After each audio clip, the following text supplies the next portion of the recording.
Decocho, Bethany Taylor, okay. Writing to discharge Miss Taylor, who was admitted with decompensated schizophrenia back into your care. Okay, right. Who was admitted یعنی کی admit شد؟ 10 روز پیش. این تاریخ هم باید بگم؟ ببینید اگه گذشته ساده میگید بعد تاریخ رو بگید. آها. Who has been admitted? Okay, on 1st of March, Miss Taylor, اینجا کاما باید بذاریم. Miss Taylor admitted herself to our clinic with agitation. اینجا دیگه کاما نمیخواد دیگه ها. Aggravation. Aggravation.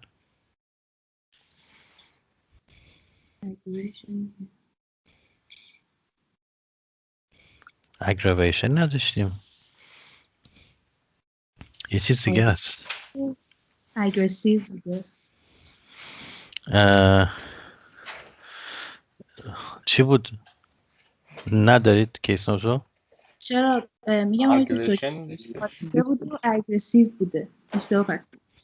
اگریشن نیست. Aggression.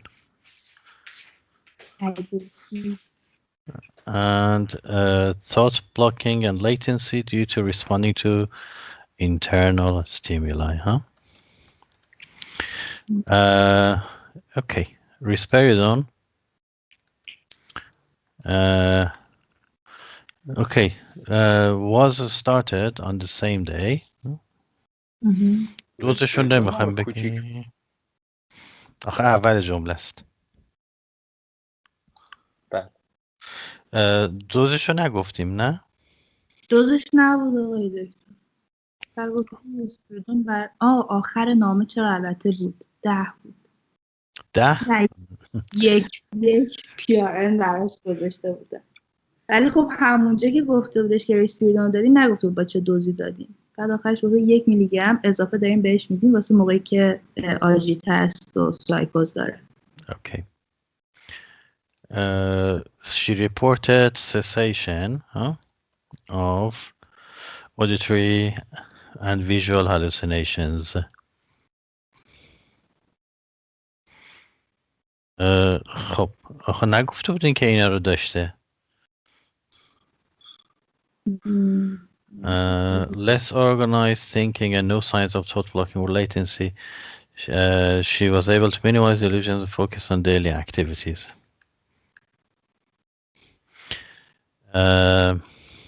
Okay.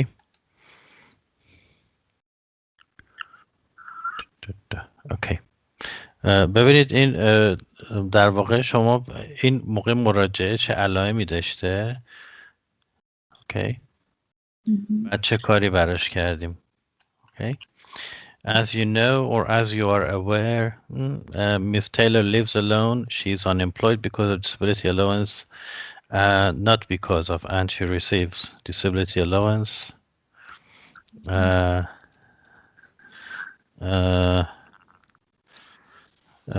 For her illness. دیگه نمیخواد دیگه for illness. Okay. She is unemployed and she received disability allowance and not compliant with medication. نشد دیگه ها.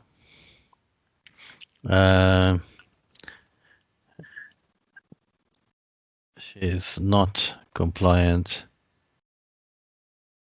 with her medications.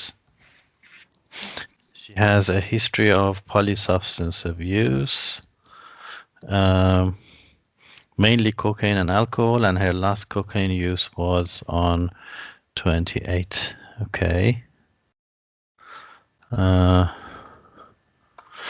Okay. Miss Taylor is now in good progress. Is in good progress, یعنی چی؟ الان یعنی پروگرسش خوب بوده تو درمان.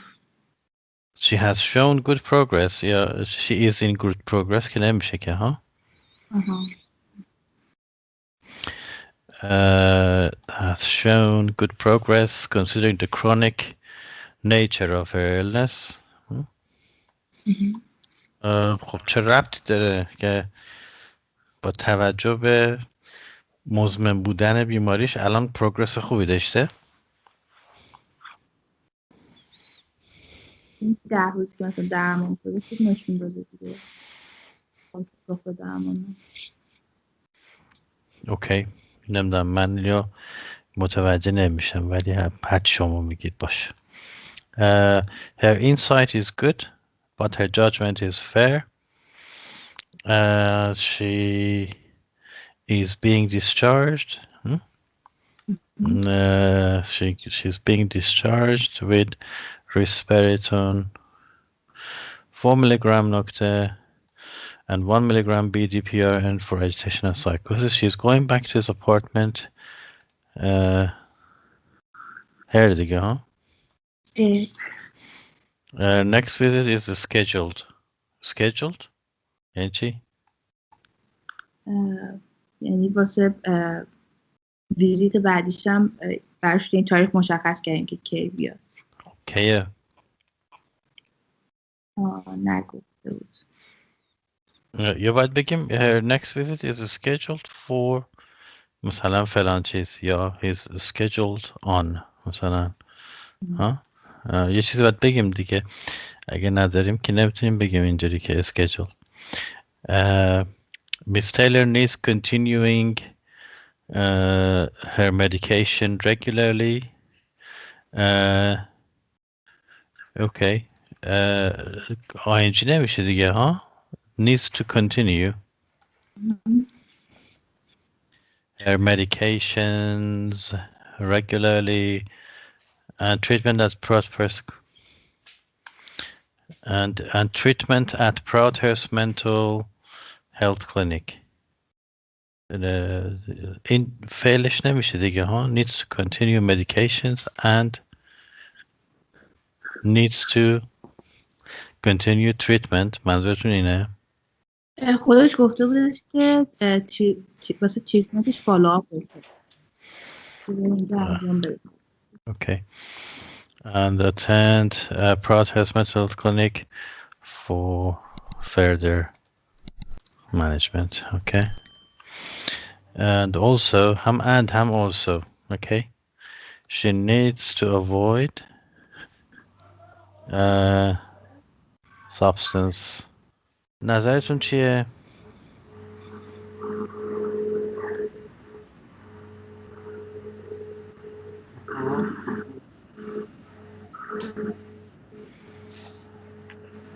خوب نمیشه. این برای کامنت ها رو این خط قرمزای کناری کلیک کنید فکر کنم کامنت ها بیاد. خط قرمزا. خب درست شد. اوکی. خب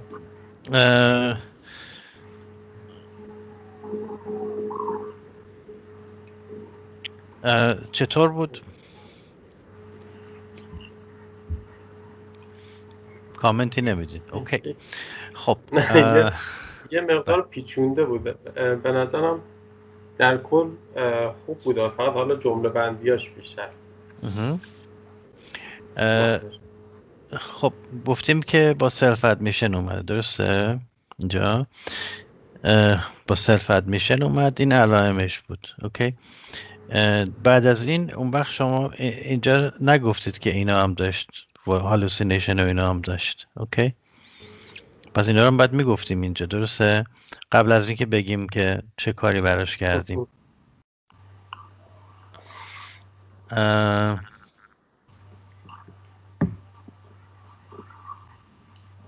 آره، علائم ورودیش با علائم خروجیش یکسان نیست. خب ببینید اینجا گفتیم ریسپریدون شروع شد و اینکه این علائمش متوقف شد. اوکی. پس اینا رو باید می نوشتیم دیگه ها، که این هالوسینیشن ها رو باید می نوشتیم که چه هالوسینیشن هایی بود. اوکی. پس یه سوالی اگر مثلا بگه که مریضون با هالوسینیشن بینایی و ویژوال اینا اومده، بعد اینا باز برطرف شده، ما اینا رو دوباره تکرار بکنیم، مثلا بنویسیم تو علائم ورودیش اینا رو داشته، بعد که این دارو رو دادیم دوباره ویژوال و مثلا دیگه لازم نیست تکرار کنیم که دیگه، فقط میگیم علائمش برطرف شد دیگه. خب ولی بعضی علائمش مونده، بعضیش برطرف شده، مثلا بگیم هالوسینیشنش برطرف شد یا دوباره تکرار بکنیم. اگه لازم باشه باید تکرار کنیم دیگه. اگه بگیم فقط هالوسینیشنش برطرف شده، اونای دیگه برطرف نشده، خب باید بگیم دیگه اگه میخواین همین چیز رو تاکید کنین. اگر نه که بعضی افراد هم میمونه، مثلا 2 تا علائم برطرف شده 3 تاش مونده، دوباره علائم باید تک تک تکرار بکنیم، یعنی بنویسیم که این 2 تا برطرف شد، اون 3 تا موند یا بقیه‌اش موند. نه دیگه اون خب اونایی که برطرف شده میگیم دیگه. اوکی. یا اونایی که برطرف شده میگیم یا اونایی که مونده دیگه، بستگی به این داره که بعدش میخواین شما چی بگین. اوکی. خب اینجا ریس فاکتوراشو گفتیم و دیگه چی؟ chronic nature of illness. اینم اینجا پلنشو گفتیم ها. توی همین قسمت من یه سوال بپرسم، همین که مارک کردینم، این she is being discharged چه فرق داره با این که بگیم مثلا she is going to be discharged یا مثلا she is going to discharge؟ she is going to discharge که نمیشه اصلا. که نه she is going to be discharged. با she is being مثلا چه فرقی داره؟ She is being discharged. She is going to be discharged. She will be discharged. Okay. این سه تا چه فرقی با هم دارن؟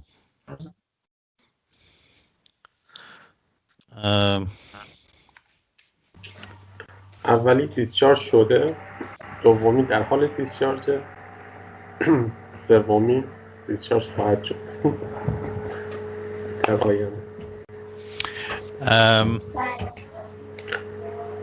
اوکی. دومی هنوز دیسچارج نشده دیگه، یعنی قصد دیسچارج شده. I will talk to her next week. I'm going to talk to her next week. I'm talking to her next week. Okay. ببینید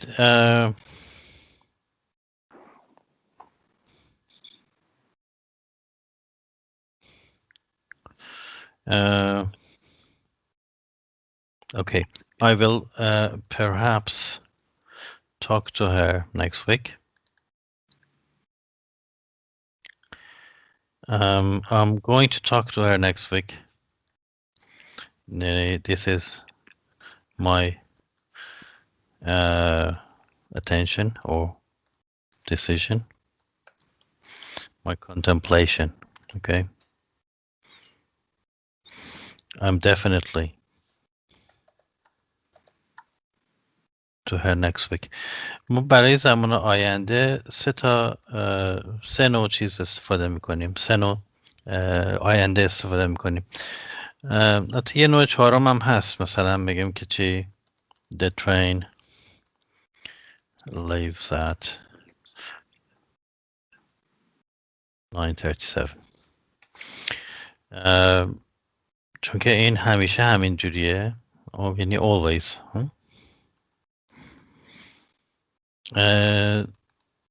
خب وقتی من میگم که we are meeting next week یعنی حتما میت میکنیم. اوکی. I'm going to talk to her یعنی الان قصدم میره، ممکن نتونم. I will perhaps talk to her next week. من باش صحبت میکنم ولی ممکنه، یعنی اگه ببینمش. لحاظ احتمالات این سه تا جمله فرقشون اینه. She is being discharged یعنی 100%، یعنی الان دیگه همین 10 دقیقه دیگه داره دیسچارج میشه. She is going to be discharged یعنی قصد ما اینه، یعنی برنامه اینه که امروز دیسچارج بشه، ولی حتمی نیست، هنوز 100% نیست. She will be discharged today یعنی احتمالاً دیسچارج میشه. اوکی درست شد؟ بله. آره مرسی، متشکرم. پس ما بیشتر از همین she is being discharged استفاده کنیم دیگه، چون بخاطر اینکه سرتنتیش بالاست داره ترخیص میشه دیگه. بیشترین استفاده بله بیشترین زمان آینده رو با همین حال استمراری استفاده میکنن کلا توی زبان انگلیسی. از یعنی حال استمراری بیشتر از این که برای اتفاقی که الان داره میفته، بیشتر برای آینده استفاده میشه تو برای این. و اینکه یعنی که این پلان یعنی حتما این اتفاق داره میفته. She is being discharged یعنی الان داره دیسچارج میشه، یعنی همین چند دقیقه دیگه، یعنی همه چی انجام شده. اوکی right. خب این آخر تو پاراگراف آخر شما ننوشتید چه خواسته ای دارید اصلا. شما فقط گفتین چه نیازی داره ایشون. خب همین بود فکر کنم دیگه. شما نیازهاشو گفتین ولی نگفتین شما چیکار بکن. ببینید شما بعد از اینکه اینو گفتین بعدش بعد بگید دیگه ها، بعد بگین I would be grateful ها or I would appreciate if you could oversee her compliance with medications and assure she avoids drug misuse. باید درخواستمون رو باید بنویسیم دیگه که حالا من چه چیزی میخوام، چه خواهشی از شما دارم. اوکی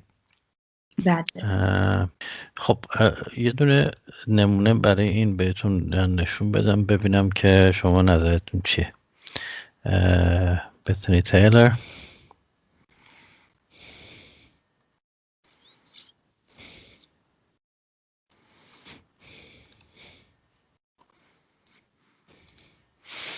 اوکی ببینید چیزی که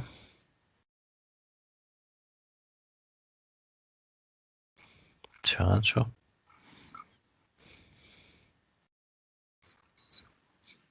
دوتاه. اوکی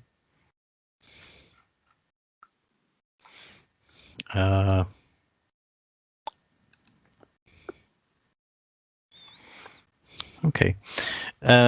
I'm writing to discharge Ms. Bethany Taylor, who has self-admitted for decompensated schizophrenia back into your care. On admission 2 weeks ago, she was agitated, aggressive, responding to internal stimuli with thought block and latency. She also had auditory and visual hallucinations and delusions. Okay. ببین همه رو اینجا نوشت دیگه ها، همه اطلاعات رو. Management in hospital was focused on compliance to her medications, behavior control and therapy. این به نظرم بی خوده، چون که اینا خب ربطی به اون دکتر نداره که چه اتفاقی افتاد. نمیخوایم بعداً هم چیزی بهش استناد کنیم. She was recommenced on antipsychotic medications. اینم باید می نوشتیم risperidone، درسته؟ Her mental health condition is stabilized and she was able to focus on her activities of daily living. She hasn't reported any visual or auditory hallucinations. Her current medication is risperidone and as you are aware این خیلی جالبه. این دو تا نکته اینجا، یکی recommends که چون استفاده نمی کرده و as you are aware این هم یعنی اینکه خودتون میدونید، ولی من دارم بیان میکنم به خاطر اینکه میخوام بهش استناد بکنم. Ms. Taylor has a history of non-compliance to medication and polysubstance abuse, especially to alcohol and cocaine, and her last cocaine use was the night before her presentation. It is advisable to follow her up, ensuring she is compliant with treatment and avoids drug misuse. She is returning to her apartment where she lives alone. Should you require further information, please do not hesitate to contact me. Okay. پس این یه دونه حالا ببخشید من از همین میتونم یه سوال بپرسم؟ بله. تو همین نامه پرپسش یعنی نمره کامل رو میگیره، یعنی پرپس بیان شده و اکسپند هم شده؟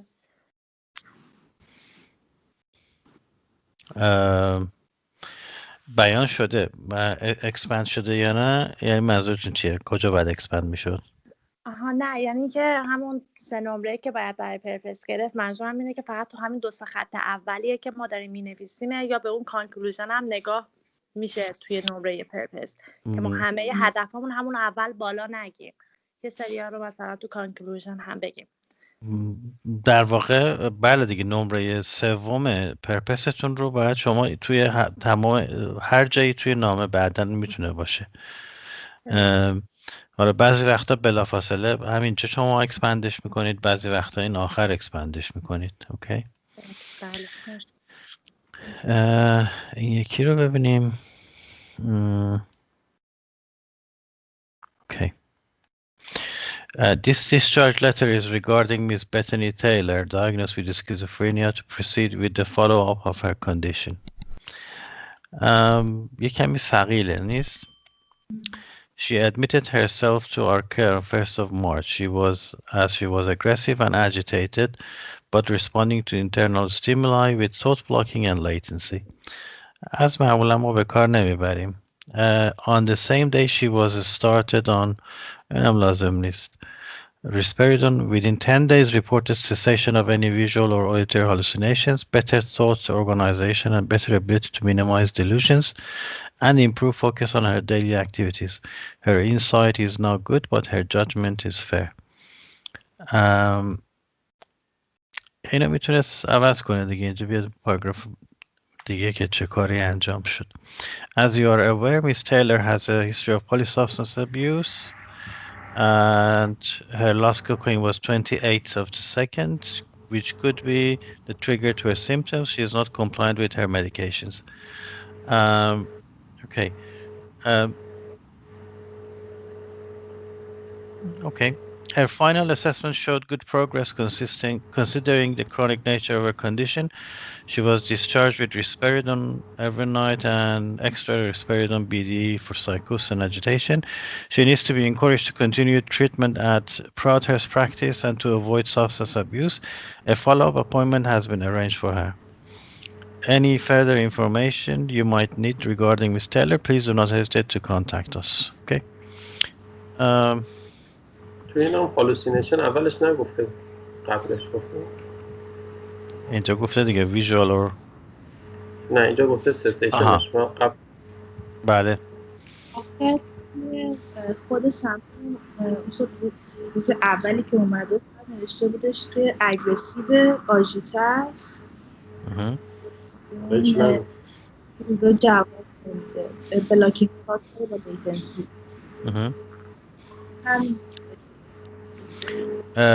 ببینید اینایی که این موقع پرزنتیشنش بوده، بعد دیگه چی؟ بعد باز روز دهم نوشته بودش که حالا این هالوسینیشناش کمتر شده، دیس ارگانایز تینکینگ نداره دیگه. خب من در واقع اینا رو داشته دیگه ها؟ آره ولی توی اون پرزنتیشن روز اول نگفته بود همچین چیزی. حالا اینکه دیاگنوز ویز شیزوفرنی گفته یعنی اینا رو داره دیگه که تشخیصش چیز داره. حالا اینکه کجا باید بگیمش مهمه. بالاخره تشخیص داره. قبلا این هالوسینیشن رو داشته. آره دیگه موقعی که ما میگیم شیزوفرنی داره یعنی که همینا رو باید داشته باشه. نه البته ملاک نیست ولی خب احتمالاً. نه تو کارت اینطوری. آره. اوکی. ببینید من فکر میکنم که اینا رو در واقع ما میتونستیم بذاریم اینجا. خب بذاریم بگیم که اینا رو هم داشت. بعد بگیم چی she was started on risperidone. Within 10 days, reported cessation of all first symptoms. این که تو کیس نوت مثلا تو اون پرزنتیشن اولیش نگفت، این چیز نمیشه، این با عنوان اشتباه در نظر گرفته نمیشه که ما یه چیزی اضافه کردیم؟ نه دیگه گفت داشته دیگه، اینجا وقتی نوشته سسیشن داشته یعنی اینا رو داشته دیگه. آره این که آره، یعنی از نظر منطقی آره درسته، متوجه شدم میگم، ولی خب تو کیس نوت اینو نوشته نبوده. یعنی خب ما آره از نظر منطقی هم میدونیم، از نظر فکت هم که میدونیم حالا مریض اینا رو داشته، حالا رو درمانشه. میگم یعنی چیزی که ما داریم علاوه بر اون چیزی که تو کیس نوت هست، ما خودمون داریم این چیزا رو اضافه کردیم تو پرزنتیشن اولیه‌اش. بله. آره و اینکه بگیم all of her symptoms شاید همه سیمتومش نباشه. مثلا میگه از کجا فهمیدین همه علائمش برطرف شده؟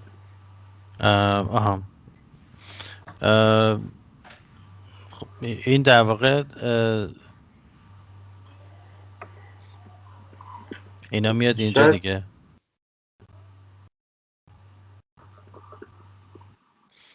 اوکی درست شد. پس اینا رو داشته دیگه ها. She reported visual or auditory hallucinations. این بالایی اینجوری گفته بود دیگه، ببینید.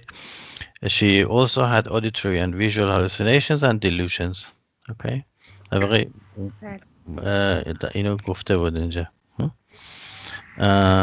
And delusions. اوکی. اوکی. درصد ببینید چون که اینجا منشن کرده اشکالی نداره شما اینجا بگید، ولی اون شکلی که شما میخواید ارگانایز بکنید به نظر من اینا رو دیگه خودتون باید تغییر جابجا کنید دیگه. ببینید اینجا این موقعی که اومده چی شده، این بعد از اینترونشن چه اتفاقی افتاد. اوکی اینا ریس فاکتوراشه، اینم پلنشه. بهتر نشد؟ این ازم از اینجا من برمیدارم یه دونه سمیکولون برش بذارم. اوکی یه مسئله که هست اینجا یادتون باشه این چیزا تاریخ هایی که بهتون میدن، ببینید این 28/2 با 1 مارچ چقدر فاصله داره؟ 3 روز؟ نه 2 روز. 2 روز یا 3 روز؟ نمیدونم. 29 فبر داریم و نه ببخشید 1 مارچ دیگه 2 روز. امسال فقط 29 روزه. آها 30 روز ببخشید، بله 28 29 30. معمولا 28 روزه. آها 28. نه دیگه 28/2 تا 1 مارچ یعنی شب قبلش. آره دیگه 2 روز. نه یعنی شب قبلش. شب قبلش بله، اصلا یعنی 1 روز هم نه. شب قبلش بوده. این تاریخ ها رو دقت کنید. مارچ فبروری 28 روزه، فقط سالهای کبیسه 29 روزه. اوکی که امسال سال کبیس هست. اوکی خب این بهتر نشد الان. ببینید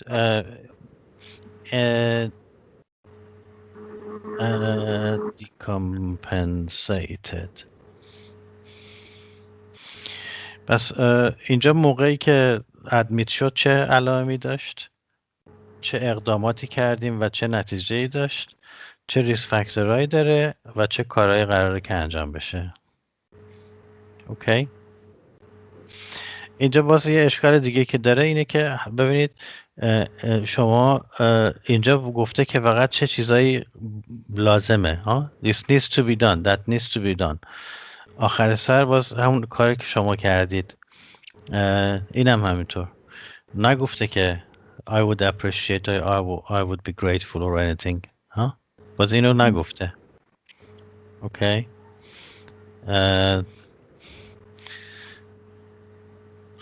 اینجا باز باید اینو میگفت دیگه، باید میگفت که من چی؟